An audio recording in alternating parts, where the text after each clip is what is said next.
Hello, everyone, and welcome to the second episode of the Cinema Council, where myself and some friends of mine get together to talk about the latest from Hollywood.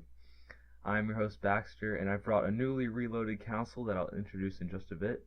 But before I get to that, I just want to thank you all so much for the support on the first episode. We got a lot of positive feedback from that. Thank you also to the 9 people that subscribed to the channel. You guys know who you are, so thanks for all the support once again. Special shout out to Punting Children, who left a handful of questionable but quirky quotes in the comments of the first episode that we really appreciated. We've got a lot in store for you all this episode. We're going to be covering the latest news and trailers. We're going to have some mini reviews of the movies we watched the past couple weeks.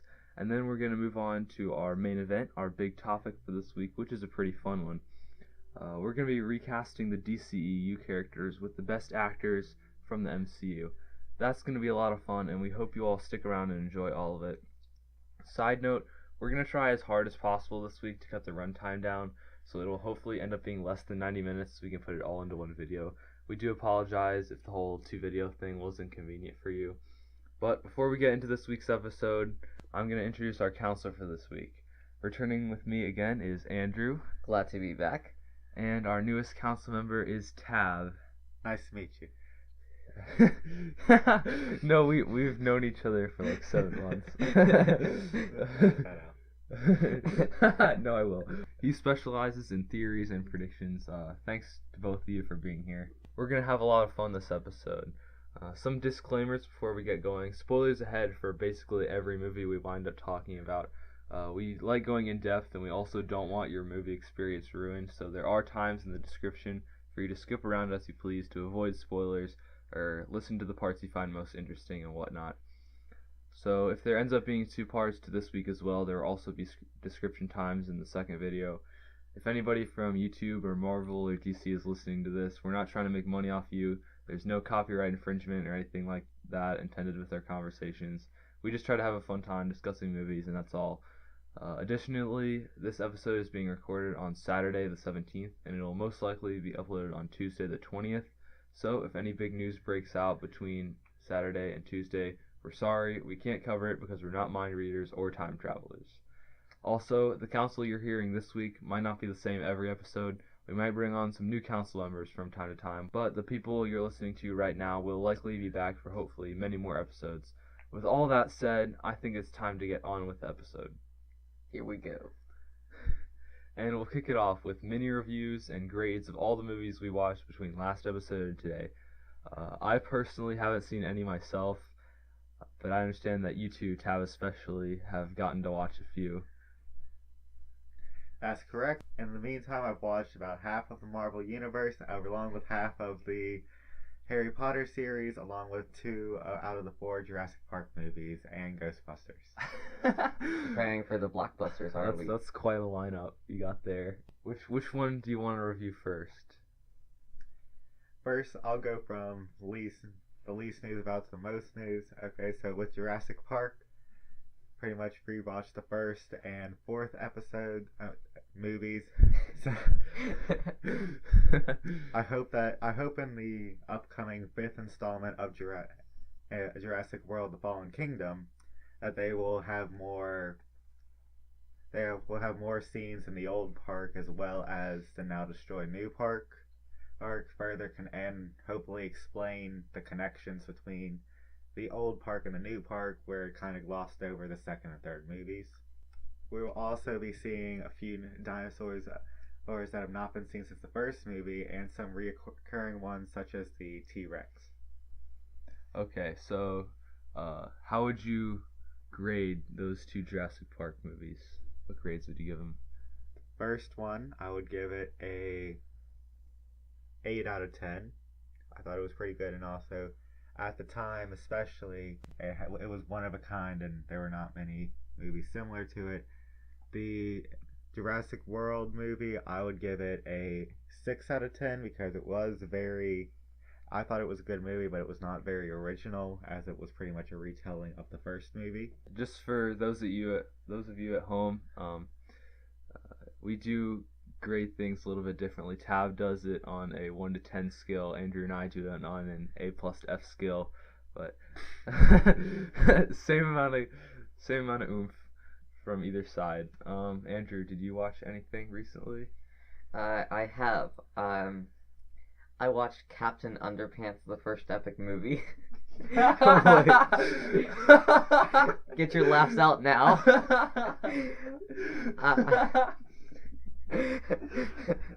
I would like to note that despite being a movie based entirely on potty humor, it was decently good. Not the Emoji Movie by any means. By any means. But Kevin Hart did great in it. And so it was fun seeing him in a movie. Definitely not the best one, but it's not the worst either, so it's still pretty good. I also got to watch Jessica Jones Season 2, Nice. which isn't a movie, but it is Marvel Netflix series. Very good. Definitely some plot twists I did not see coming. Emotional developments with characters, and excited for Season 3. Hopefully we'll get to see more of Trish Walker embracing her new Hellcat identity. Yeah, I've heard a lot of good things about Jessica Jones Season 2. So what grades would you give Jessica Jones Season 2 and Captain Underpants? Captain Underpants I would give C, and then Jessica Jones Season 2 probably a B+. Alright, good to hear. Tab, anything else you have to offer? Okay, with the Harry Potter, first I watched the first 5 Harry Potter movies, and I'm hoping, as well as the Fantastic Beasts: Crimes of Grindelwald's new trailer, it has been near confirmed that the Snake Woman is going to be Nagini in the future movie. As well as that Hagrid will make an appearance in the future movies according to the time scales of each movie. Dumbledore will also be having an appearance in this movie as seen in the latest trailer. So I'm looking forward to that. Yeah, we're going to talk about the Fantastic Beasts 2 trailer in a little bit. So, what did you like best from those Harry Potter movies that you saw, and what grades would you give them? First one, I liked, of course, the beginning of any movie series is always great because it introduces a new topic and often has more excitement than anything else, because the first movie it sets your expectations for the next. That's true. So I would give the first one a 9 out of 10. The second movie, I thought it was pretty good because it held up to the book, looked pretty well as being relatively very entertaining, but the hype for it was just as much as the first movie, so I would give it an 8.5 out of 10. The third movie was still good, but it had quite a few parts missing that were in the book, but more so than the first and second movie. But nevertheless, not a disappointment, so I would give that an 8 out of 10. The fourth movie missed a lot of things, and one plot line was completely taken away from the movie. I would give that one a 6 out of 10. The fifth movie was, in my opinion, the most entertaining. A lot of comedy, a lot of action. I would give that one an 8.5 out of 10. Nice. Sounds like you're really enjoying the Harry Potter series. Obviously, this isn't the first time you've watched it, but glad to hear that you still enjoy it after all these rewatches. Any other movies that you'd like to review real quick? Unless we're going to talk about Marvel Universe later. Which we are, so okay, well. No, okay. But, so that'll do it for our mini reviews of this episode. And with that, let's move on to the latest and greatest news Hollywood had to offer us over the past couple weeks. We'll start things off with the big name trailers that were recently released. Once again, the headliner for this episode is the second Infinity War trailer that was released a little more than 24 hours before this recording. I personally love this trailer even more than the last one, which was pretty hard to top itself. Everything from this new trailer just seems so epic and awesome, and I really can't wait to see it. Apparently it's the final trailer before the movie comes out, and if that's the case, that's a really good way to end their marketing campaign, in my opinion. I agree. I like this trailer better than the first because this trailer gave a more a better plot idea to the movie than the first one. The first one was more just random clips of, but presumably clips of the movie. Yeah. This one gave more of a feel for what the movie will be about and the mood and tone for the movie. Yeah, I personally enjoyed this trailer a lot more than the first one. Both were hugely filled and brought emotions. The second trailer, it also featured a ton of dramatic moments, but it also featured more quips from the characters. And with the MCU, there's bound to be some quips. So this trailer kind of covered two fronts, and it's got me very excited. And I'm happy to see all these characters coming together for one epic fight against the purple bad guy. Purple raisin. He's a purple raisin. A lot of people are really hating on this trailer because they're like, oh, it has to be such a dark movie. Why are you putting comedy in it? And to that I say, I mean, when Star-Lord said that, I think the plan is good, except it sucks. No, I just burst out laughing at that scene. That cracked me up super well. Good. For any Marvel movie since Thor Ragnarok, I guess. So not that long, but yeah, I think the Russo brothers, as they demonstrated with Winter Soldier and Civil War, really can bring a balance of action and a little bit of comedy in there as well to really deliver a good movie. And I hope they go 3 for 3 with this one.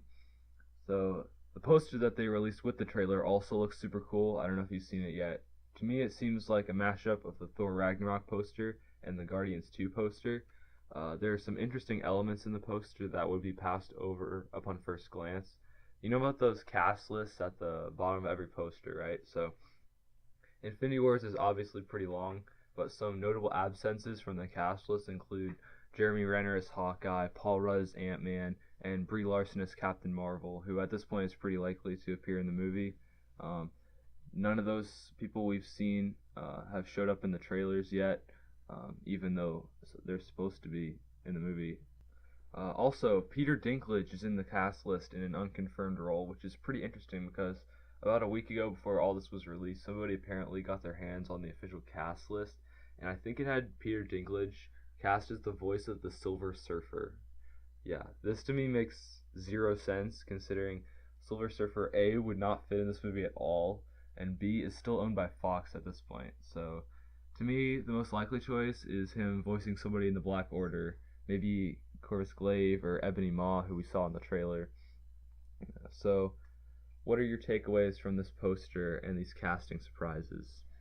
One thing I would like to note is while Brie Larson, there were scenes that she had filmed to be in the movie, apparently those scenes have now been cut, although that could just be a marketing thing to surprise everyone when the film hits.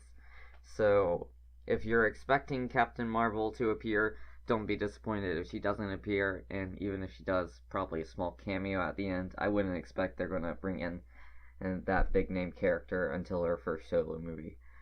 Poster looks incredible. Avengers has going retro with all these new movies, so it's going to be very exciting. And to the claims about including comedy in this film, having that be a bad thing, you don't want it to be too comedic while members are dying and everything, but the cast knows how to bring emotions into the right moments, and these characters also bring comedy with them. Winter Soldier, you still got some quips flying, and Nick Fury died, so there's going to be a mix of comedy and a mix of drama. To the point of Jeremy Renner playing Hawkeye not being on the poster, he has been seen coming and exiting the filming studio, so unless that's just a ploy to get people to think that he's in the film, I'm assuming that he will be in the film. Yeah, me too. It's also been stated that he'll play a crucial role, which also, seeing that in the last movie, the Avengers movie, he said that he was retiring for his family. Yep, and then he came back in Civil War. Correct. And got arrested. And got arrested. This shows that he may be coming back for this too. To the point of Paul Rudd being Ant-Man not coming into this, it's been confirmed that he is in the movie, but Marvel has also said they're trying to keep him on the sidelines, so he will have more attention in his movie. Right. It's coming out in July. Ant-Man and the Wasp. For the record, Captain Marvel's solo movie is coming out in March of 2019, so if we don't see her in this movie, we're going to have to wait another 10 months to see her in action. Hopefully this movie lives up to all this immense hype from this great poster and the great trailers. Go see them if you haven't already. We also got a first look at the new Fantastic Beasts sequel, The Crimes of Grindelwald, that will come out around Thanksgiving. I'm pretty excited about myself. What are your takeaways from the trailer? This new trailer looks incredible. I'm very excited for the movie. Tab's gonna hate on this, but I'm not a huge fan of the Harry Potter series, both films and books. But Fantastic Beasts movie was very great. I enjoyed Newt, although some people say that wasn't their favorite character in the film, and I also loved Jacob, Newt's human friend, Muggle. And so he's coming back, so this film looks to be very great. Gonna see young Dumbledore, and I'm very excited for what it has to offer. I'm looking forward to Jacob Kowalski coming back into this. I am interested to see if he gets his memory back, or if this could be a running gag that at the end of every movie At the end, that'd be funny. I'd love to see that. Although if they're playing, but the movie's also being taken. I'm assuming along with the Snake Girl being Nagini, we're going to be seeing a lot more characters in the circus that was seen in the movie. Yeah. I'll definitely go see Fantastic Beasts: The Crimes of Grindelwald when it comes out, and I'm looking forward to another trailer in the future that might show us some more details about this movie, even though what we just got was completely amazing, and I think I'm looking forward to it more than I did the first Fantastic Beasts, which is saying a lot. And for any of you that don't know, the Snake Girl who I'm saying is turning into Nagini, she is similar to an animagus, as she can turn into an animal as much as she wants, but at a certain point she will no longer be able to turn back into human form. It will be cursed with black magic. I'd like to comment on the running gag of Jacob losing his memory in future films. I do not want them to do that, because in the first movie it was kind of an emotional moment when he lost his memories. And if they're going to play it for drama repeatedly, that's going to end terribly. And if they're just doing it for comedic relief, I think it kind of undercuts the emotional loss of his memories in the first film. That's true, but you gotta admit, that'd be pretty funny to do that for all 5 movies. Just have him lose his memory at the end of every single one. So, that's that. Okay. Fantastic Beasts 2. There was also a final trailer for Ready Player One, which I'm about to buy my tickets for. That gave a little more detail to the plot and showed us some new footage. I'm really excited for it. In case you don't know, Ready Player One is my favorite book of all time, but there looks like there will be some changes from the book. How much are you looking forward to this movie? I am very excited for this movie. Similar to Baxter, this is my favorite book as well. My sister gave it to me to read, and it was definitely worth a read, and I really enjoyed it. It's kind of retro, brings back some 80s stuff, pop culture, and it also brings a novel into this futuristic environment with virtual reality, which is slowly becoming a reality in its own way. The trailer does look to have some key differences from the book, so I don't think the movie's going to suffer from it, but I do think that it's going to be different from the book in that it's more action-based than kind of plot-based, but I think the movie's still going to be good, and it's still going to have the pivotal scenes that the book had. It's just going to have some minor plot twists, maybe. I have not read the book, but I'm going to the library later today. I am still looking forward to the movie, though. I think the trailer looks great, and I'm planning on seeing it. Like I mentioned, I'm seeing it opening weekend, and Steven Spielberg is one of my favorite directors, and it's also the last movie I'm seeing at the theater for Infinity War, so I hope it really impresses. As far as changes from the book goes, I think they'll adapt the movie in a good way so that it translates better to the screen than the book would have been, and overall I'm really excited. So, the next trailer that we're going to talk about is the first trailer for The Grinch, starring Benedict Cumberbatch of Sherlock and Doctor Strange fame. That trailer dropped last week. What did you get from this trailer? Looks to be a rehash of the older Grinch films, both live action and animated ones, so not super excited for it. It does look to have more of a comedy element to it, although I was kind of hoping it would be a little Grinch origin story almost. But one interesting detail that the movie says is that the Grinch's fat suit comes from a costume he wears, so he's not actually that size in reality. He just wears a suit. Who knew? What a great piece of Grinch canon. Personally, I am not looking forward to this movie because for Christmas movies, I have a very traditional view on it, as in I like the original.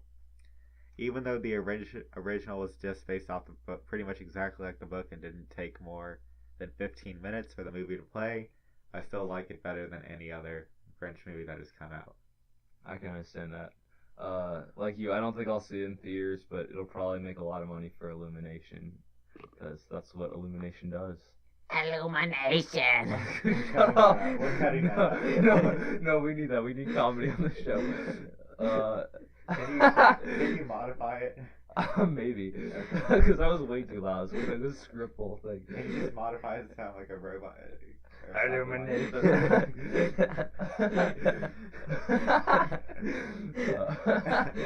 Oh man. My impression of a minion right there. You just lost all of our listeners. They're all gone now. If you're still listening after that, You're a brave soul. you're a brave soul, yes.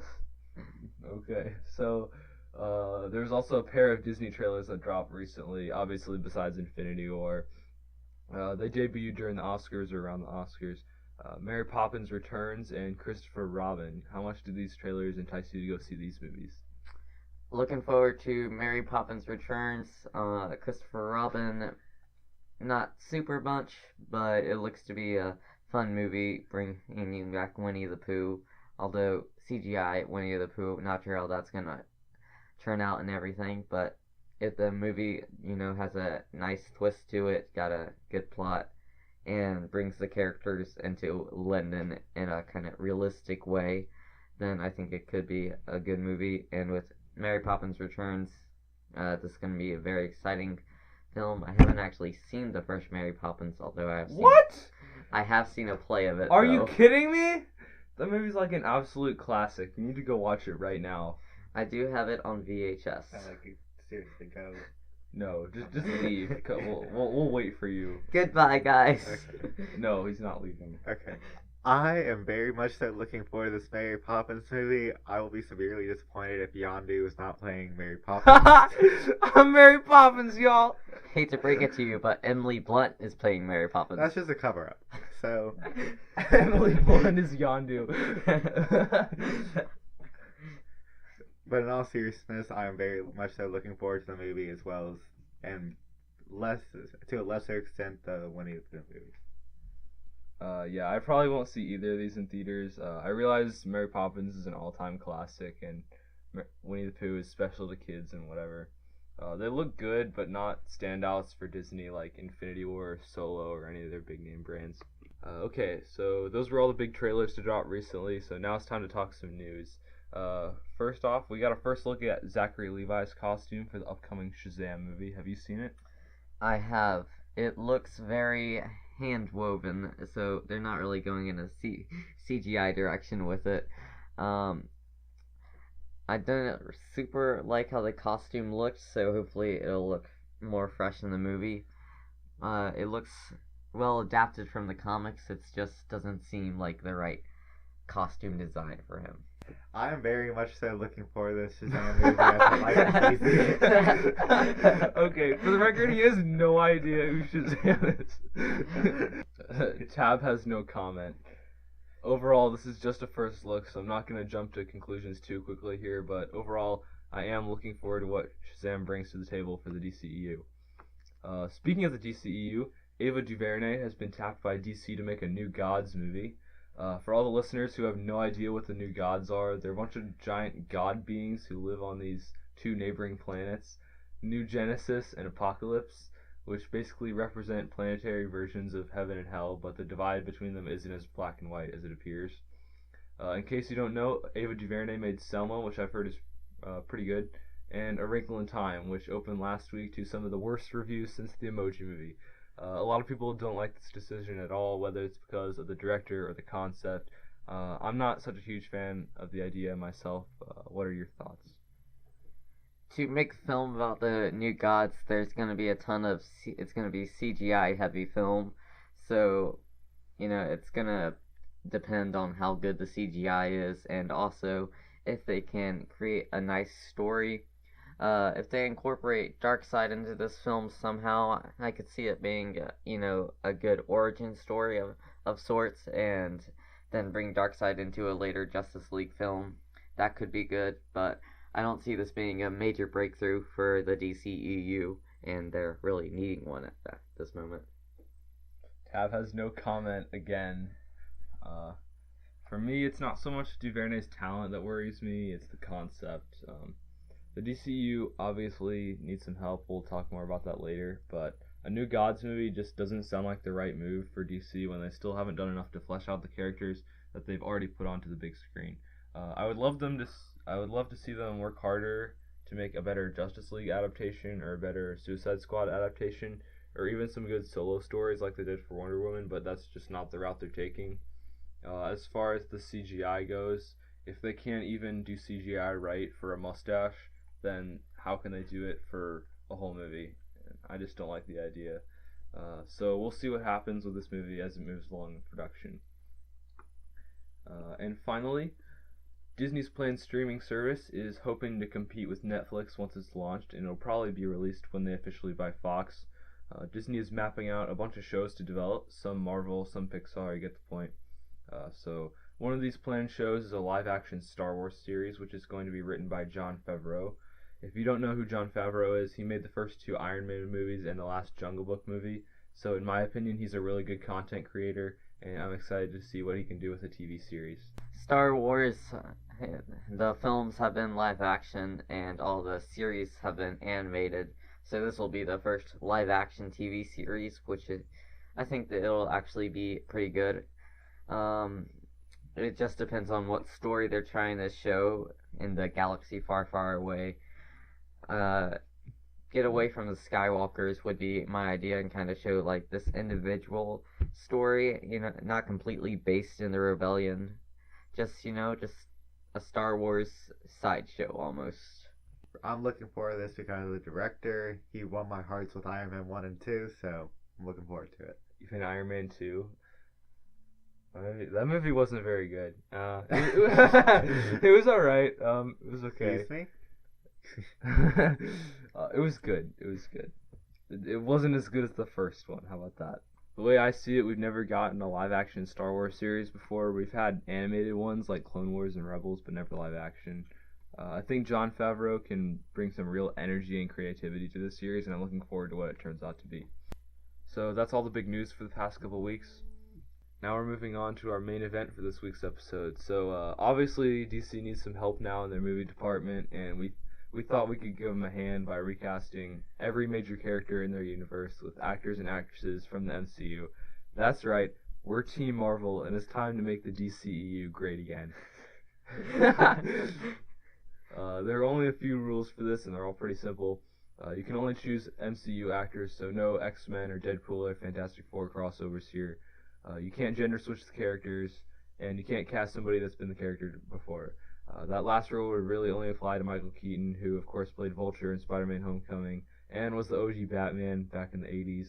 If you don't know the name of the actor, then you can just say, oh, the guy who played blank, and we'll cover for you. So let's get started with Iron Man.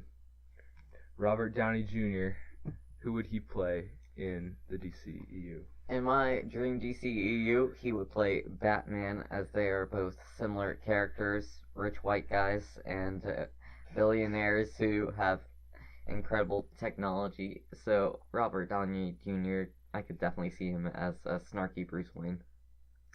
I don't think Robert Downey Jr. would be great as Batman because I feel like Iron Man is much more comedic than Batman is, but I do think he would do good as the Penguin.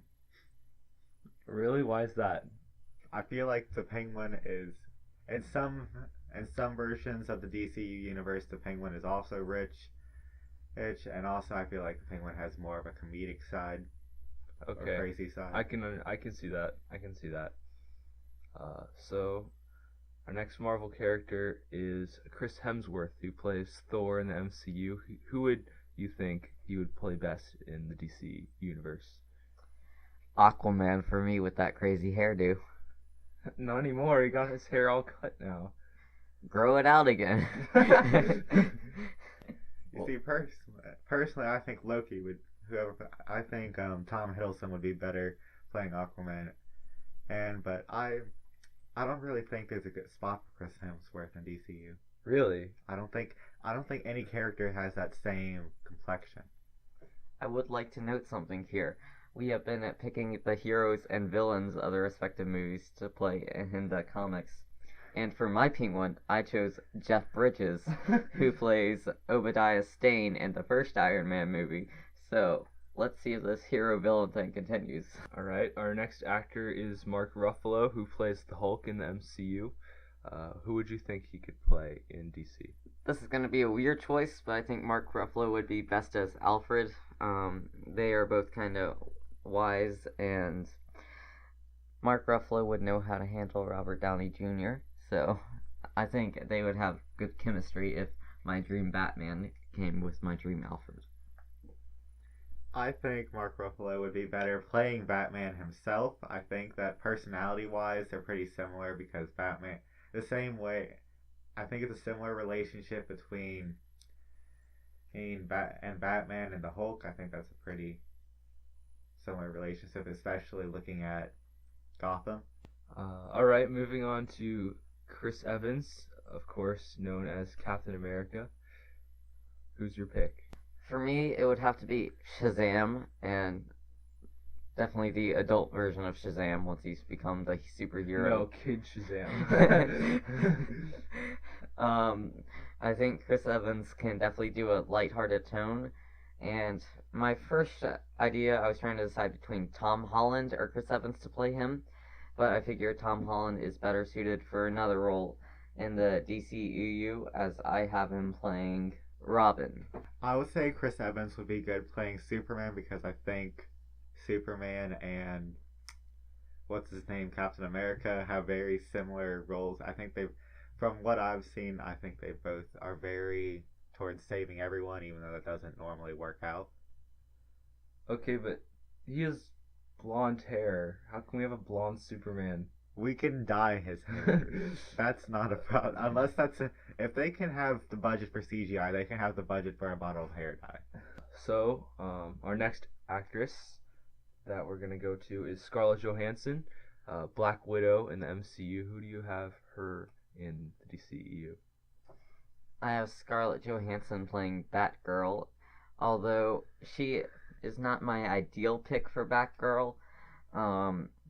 She's definitely got, both characters are athletic, so I think Scarlett Johansson has definitely got the moves to play her, and I think working alongside Batman, she can be a little bit lighthearted, but also bring the dark role when necessary, such as if they ever did a live-action The Killing Joke film.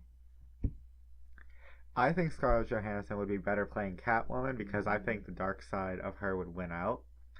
I think because she's got red in her blood, so she can't wipe that out. I think Catwoman is actually a pretty good choice for Scarlett Johansson. but then why did you pick Batgirl?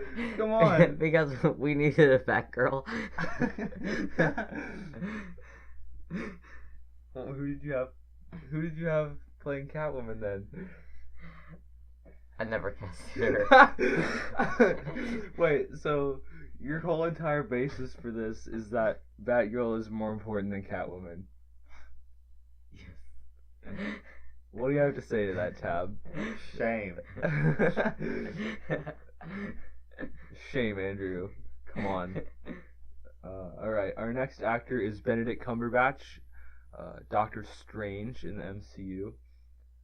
Where's his place in DC? I have Benedict Cumberbatch as the Green Arrow. I think he both have the nice beard to pull it off, and I think if necessary, Benedict Cumberbatch, he can shoot a bow.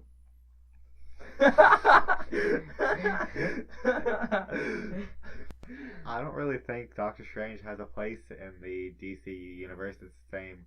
If I don't think for a lot of mine, I put them as not having a crossover in the DCU universe because I don't think there's some characters that just are so unique to one universe.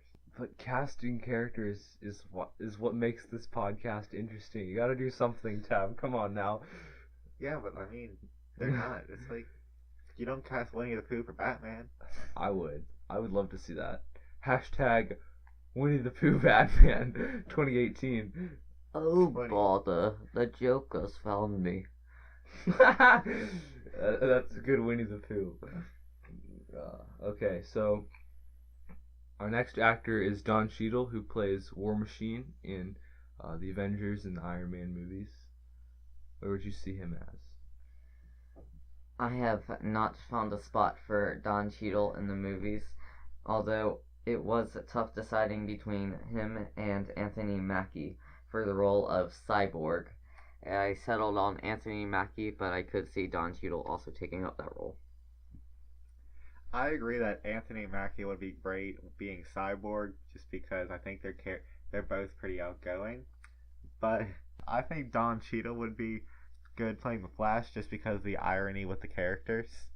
Black Flash? No, I mean their legs. I mean their legs. Oh, because he got paralyzed. Okay, that's funny. I think not that he got. Well, that's where Doctor Strange could come in, because he could teach him magic and get him to run fast. But no. There is now a Doctor Strange in the DCEU. No, you see, Doctor Strange and War Machine can combine to play the Flash. So you want Benedict Cumberbatch and Don Cheadle to just double on the Flash? Yes. I could see that in a Flashpoint movie. I don't know how I feel about that. Isn't that just creating an entirely new character, or is it just like the Flash? No, it's just the Flash. Oh, okay. But it's two people. They both fit in the same suit. Here's what you do. Halfway through the movie, you just suddenly switch out actors. Hashtag 2 peeps, 1 Flash. Copyright. Yeah, we claim copyright on that. Nobody take it. Okay. Okay, Dumbledore. Our next actor is Tom Holland, who most of you know as Spider-Man. Andrew mentioned earlier that he would love to have him as a Robin. Tab, where do you see I agree that he should be great as Robin, but I think since I did not put Robert Downey Jr. as Batman, I think that would have worked better, because that in the Marvel universe, that's pretty much the relationship that they have. But I do think that regardless of who's playing Batman, Tom Holland makes a great sidekick. That was my thoughts exactly. Tom Holland, I mainly did it because of Tom Holland. He's young and adventurous, and I could see him taking on the Nightwing role as well as Robin role. Robin role. So I think Tom Holland would be a great casting choice for that, and it'd just be very cool to see him suit up as Nightwing or Robin, whichever. Yeah, it's true that Robert Downey Jr. and Tom Holland have really good chemistry based on Spider-Man: Homecoming, and even if Robert Downey Jr. doesn't end up playing Batman in our fantasized universe, I think Tom Holland would still be a great Robin regardless, and maybe he could cross over with whoever Robert Downey Jr. plays at some point. In a past comic, they actually have done that, switching Spider-Man and Robin. Oh, that's cool. Really? Yes. Oh, I didn't know that. That's cool. Our next actor is Chadwick Boseman from the hit movie Black Panther that debuted last month. Where do you see Chadwick Boseman in the DCEU? Chadwick Boseman, I can see him take on one role that I gave to another actor, Samuel L. Jackson. I could see either of them doing Martian Manhunter. I think they could both do great leader characters in Martian Manhunter. While Batman is kind of like the official leader of the Justice League, Martian Manhunter kind of oversees their actions and everything. And so I think both Chadwick Boseman and Samuel L. Jackson could take on that position and kind of control the Justice League. And I also think that they can pull off serious characters as we have seen in both films, The Avengers and Black Panther, obviously. I tied Chadwick Boseman. I tied him along with Bosman. Okay, I think Black Panther or Falcon could play a cyborg very easily. No one cares about the actor. No one cares about the actor. So bad. No one cares about the actor, okay? I disagree. I don't see Chadwick Boseman as Cyborg. I don't think he can really do actors are people too. I don't think he can do a super comedic role. He can do small amounts of comedy, but Cyborg is a jokester, and I don't think Chadwick Boseman. Not in Justice League, he's not. Personally, I think that Black Panther was a pretty big jokester, especially in any scenes with his sister. Okay, with that said, our next actor is Paul Bettany, who plays the Vision. Maybe he could play some sort of AI in the DCEU. Where do you see him fitting in? I did not have Paul Bettany playing an AI in the film, although I think he could do a Brainiac maybe, but not completely sure about that. I had him on my list tied with Michael Douglas, who plays the original Ant-Man, Hank Pym, in Ant-Man, and I had them both tied for playing Ra's al Ghul. I think Vision would be very good at playing Martian Manhunter, as even though Vision is more of an AI plus the Mind Stone, I think they're still character-wise pretty similar, as they both are very wise and take a leadership role, but at the same time they aren't very familiar with Earth. That's true. That's a good point. Moving along with the Vision train, we've got Vision's girlfriend is next. Elizabeth Olsen, who plays Scarlet Witch. Andrew, who did you say you had her playing? Oh, wait a minute. Wait, they're dating? I didn't know. Yeah. Did you not see in the first trailer? Civil War. That was Civil War. They were flirting in Civil War. Yeah. They were flirting in Civil War. I thought that was a random lady. No. What? What? We're editing that. No, we're leaving that in. We're leaving that in. Sorry, Tab, but this is a shameful moment. You just have to accept that. Dude, really? Back to the topic at hand. I had Elizabeth Olsen playing Wonder Woman. My primary reason for that is because I think Elizabeth Olsen shares many similarities with Gal Gadot, who personally was incredible as Wonder Woman, and I think Elizabeth Olsen could continue that streak. Personally, I think I didn't put her for anything because I think the Scarlet Witch is a bit too weird to play Wonder Woman, like in a good way. I think Wonder Woman is more sane. It's a good point, but I mean, we're talking about the actor here, not I'm the not character. talking about the actor. Well, that's what this podcast is, Tab. Well, Get I with don't know it. the actor. See, Elizabeth. Well, Why? she doesn't have magic in real life, so take that into account. That's true. I still think she's weird. All right. In a good way. Elizabeth In a good Olsen, way. sorry for the backlash. In a good way. I love it. Next is Anthony Mackie, who Andrew previously mentioned would be a good cyborg. Tab, where do you see Anthony Mackie playing in? He plays the Falcon in the MCU. I agree that he should play a cyborg. I tied him with Chadwick Boseman. Boltzmann. I swear to God. I think they're both very charismatic individuals and would be great at playing cyborg. It's good. It's a good point. Next one. This one's for the ladies out here. Sebastian Stan is next. He plays the Winter Soldier / kind of White Wolf now, I guess you could call him, in the MCU. Where do you see him fitting into DC? I see the Winter Soldier taking on the role of Darkseid in the new DCEU. I think Sebastian Stan or Clark Gregg could both pull off Darkseid. I don't know a ton about Darkseid, just that he's the kind of the big bag of Justice League. So I think both of them could pull it off, and we've already seen Sebastian Stan take on a villainous role and also an emotional role as kind of this guy who's been crushed by life. And I think Clark Gregg kind of brings a subtle sense of sinister with him in whatever roles he's taken on. If you don't know who Clark Gregg is, he played Agent Coulson in the first Avengers movie and in Agents of S.H.I.E.L.D. I think Sebastian, this is going to take a lot of makeup and stuff like that, but I think that Sebastian Stan would be good playing the Riddler, because interesting. They're both of them originally were pretty good people, but then something else took them over and took over their minds, and I think the actors reflect those characters and play them very well. I actually kind of like that choice. I didn't cast a ton of Batman villains, but I could see Sebastian Stan doing the Riddler.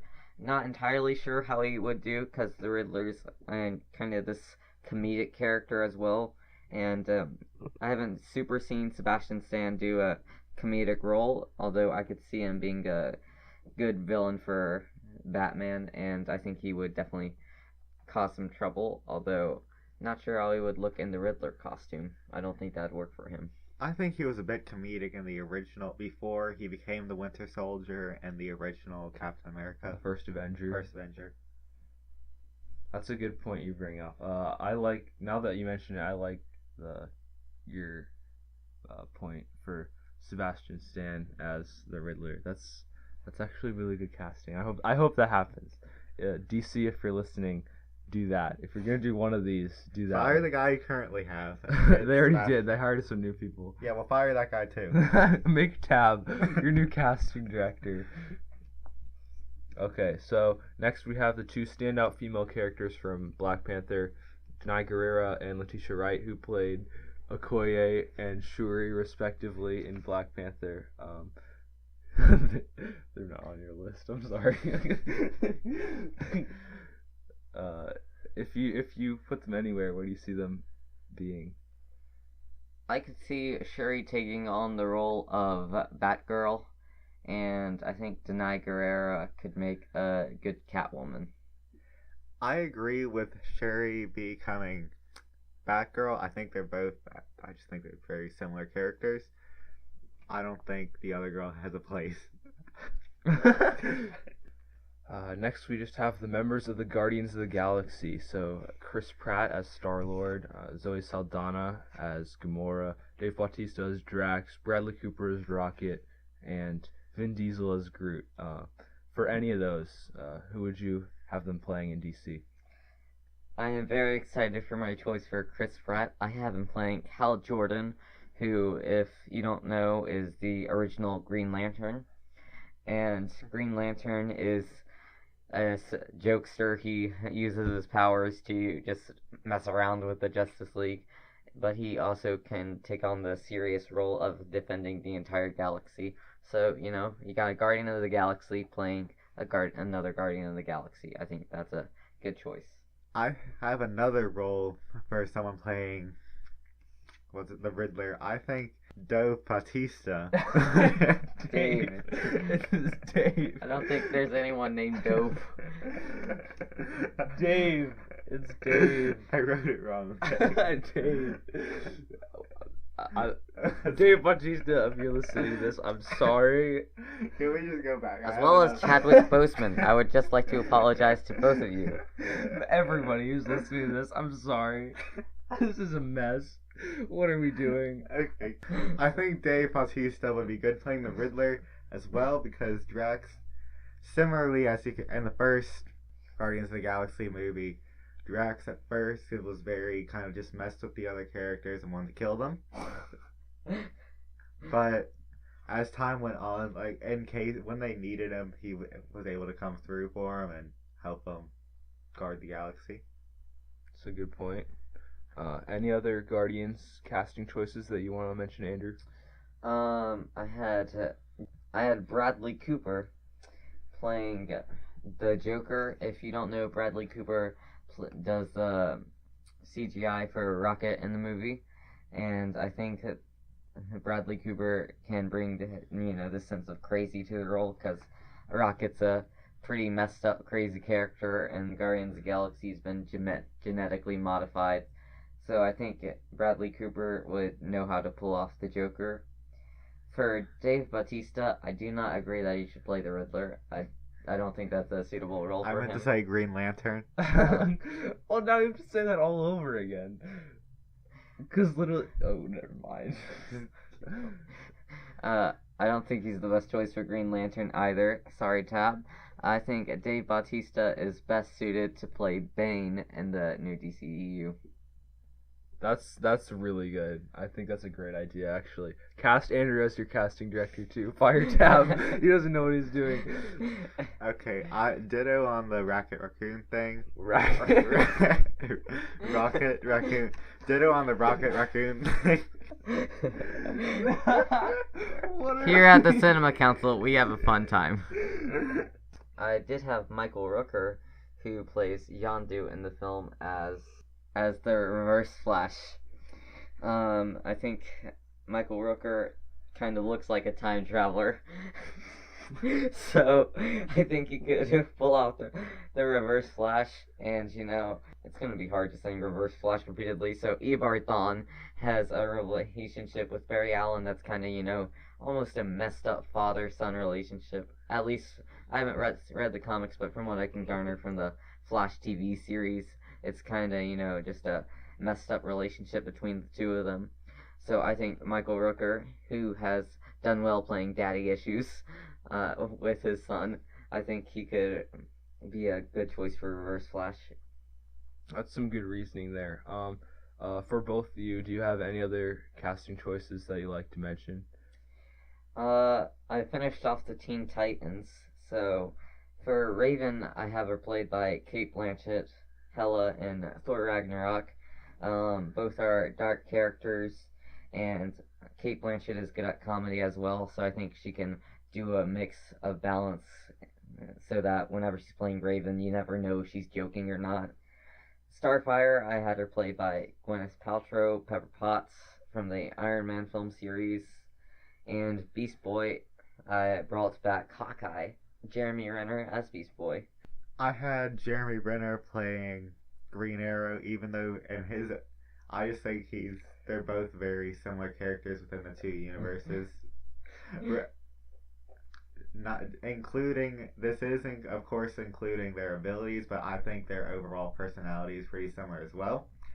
I also think that Elizabeth Olsen, if we're putting Teen Titans into this, I think that she would be good at playing Raven because they both have a bit of a dark past. I also cast Sinestro as Benicio del Toro, who in the Guardians of the Galaxy films he plays the Collector. He also played DJ in The Last Jedi. I kind of want to see the Collector personality take over as Sinestro, and I think that'll be good as Benicio knows how to play these space characters, and I think Sinestro is kind of this otherworldly wacko who's trying to defeat the Green Lantern Order. Guess that'll wrap up this week's episode of the Cinema Council. That was fun. Next week's episode will hopefully contain an in-depth review of Ready Player One, assuming the council will have seen it by then. We're looking forward to that, and I hope you are too. I know neither of you have any social media to plug, but you can follow me on Instagram at WBaxterWhite. We know we're not the best at this whole podcasting thing, and the best way for us to get better is for you to leave us feedback. So you can leave suggestions and ideas for improvement in the comments section down below, or you can email me any business queries you have at baxtercinemacouncil@gmail.com. If any of you listeners want to be part of a future episode to become an honorary member of the Cinema Council, you can contact me through my aforementioned email or Instagram accounts. If we still have any listeners at this point, thank you so much for your support. Please leave a like, subscribe to the channel, and share this with anybody who you think would enjoy it. We won't clutter up your feed because we only post once every 2 weeks. In all seriousness, though, your likes and your feedback show us that you really do care and that you enjoy it, which motivates us to make better content for you in the future. Also, it's not going to cost you anything to press a button, so liking and subscribing is a win for everyone. And I guess that'll do it for the second episode of the Cinema Council. So, from Tab and Andrew and everyone else that made this possible, I'm your host, Baxter, and we are signing out. Bye. Good night. Bye-bye.